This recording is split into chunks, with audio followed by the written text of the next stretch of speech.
Hei og velkommen tilbake til Pokerlampe. Vi skal nå åpne litt Destined Rivals og få tak i chase-kortet mitt. Giovannis Mewtwo. Du, det er lampegnikk.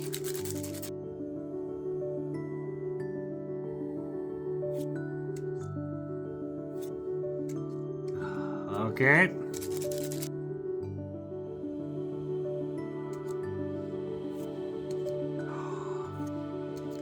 NHO-EX. Men ikke noe hit. Vi har den fra før av, så hvis du ikke har gjort det allerede, så ta og like denne videoen.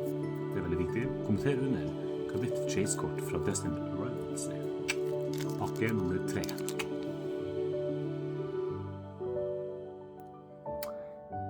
Altså, den er litt hear me out her, hæ? Right? Nei? Ok. Kom igjen. Damn it! Ingen hits. Følg med videre i neste video.